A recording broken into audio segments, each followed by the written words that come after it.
Audio Jungle.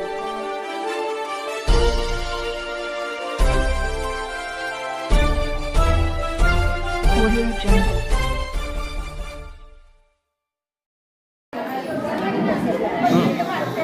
आज Bharatiya Janata party अनुसूचित जाती मोर्चा चा महाराष्ट्र प्रदेश उपाध्यक्ष या नात्याने येणाऱ्या काही आपल्या भारतीय संस्कृतीप्रमाणे काही सण आहेत. भावात आपले रक्षाबंधन आहे, राखीचा सण आहे.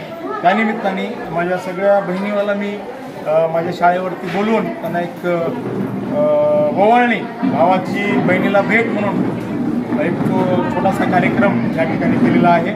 तर या ठिकाणी सगळे माझ्या बहिणी आल्यात, मला आशीर्वाद दिल्यात आणि माझ्या भविष्यातले जे काही प्लॅनिंग आहे त्यांना मला शुभेच्छा दिल्यात. तो हा कार्यक्रम आज या ठिकाणी झालेला आहे. आज या ठिकाणी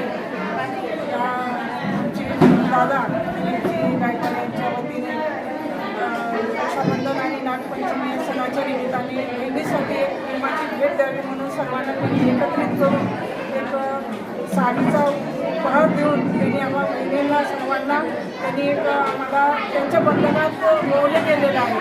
आणि आज या ठिकाणी आम्ही बहीण म्हणून त्यांच्या पाठीशी आम्ही खंबीरपणे उभे राहू.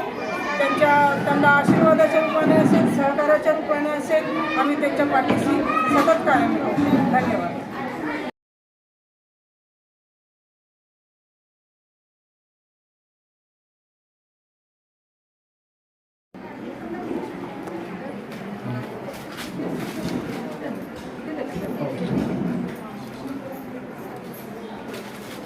जसं आपली मुख्यमंत्री लाडकी बहीण योजना आहे तसंच आपल्या लाडक्या बहिणींसाठी दिलीपरावजी गायकवाड सर यांच्याकडून साडीची भेट देण्यात येत आहे.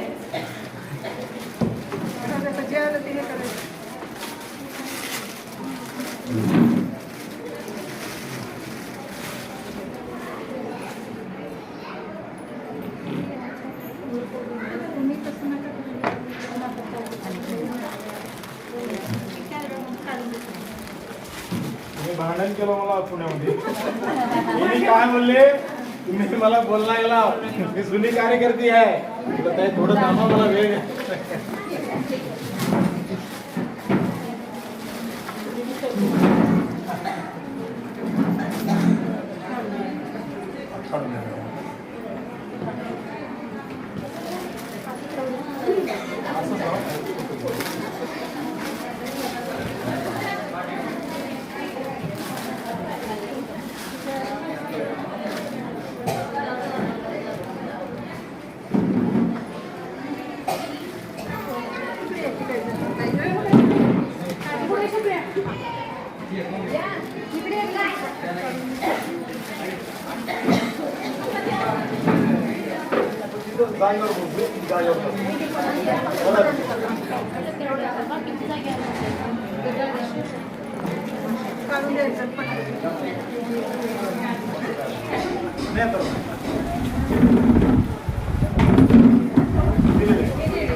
आमच्या बहिणीला सांभाळायला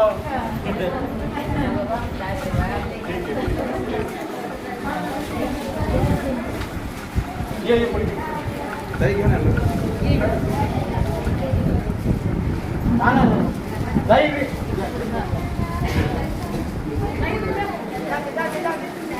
या लाईनला मिळाले.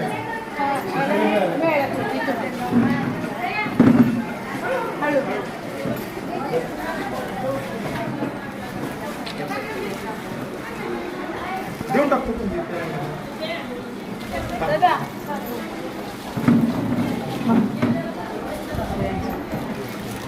त्यांना दिलं.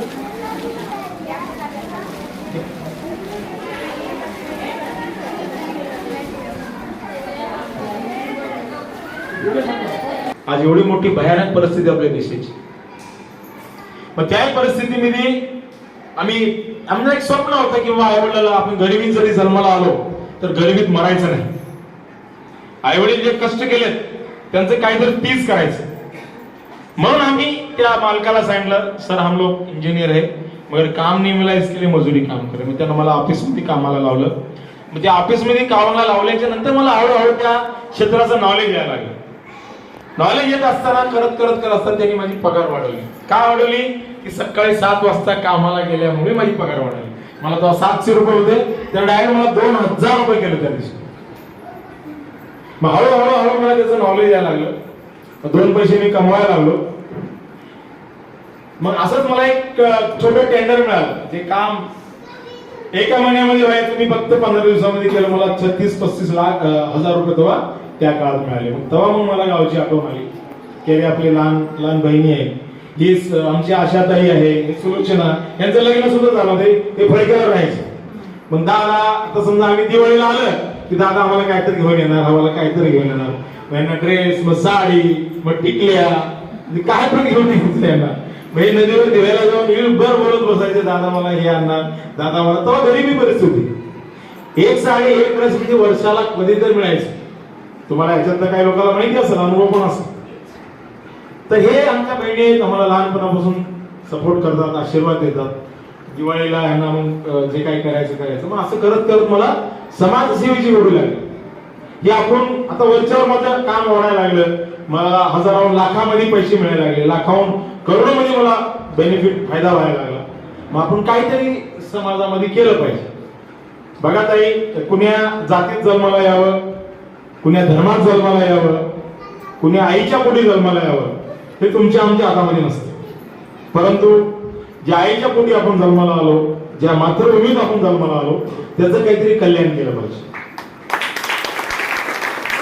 का की वंदन असते, पाण्याने भरलेली असते. वंदन पाण्यानं भरण्याच्या पहिलं कोणाला तरी दान दिलं पाहिजे, किंवा ते पाणी जमिनीवर पडून वेस्टेज होऊन जाईल. ही आम्हाला आमच्या आई वडिलांची शिकवण आहे. आम्हाला जे लागतं आम्ही कमवलेलं आहे.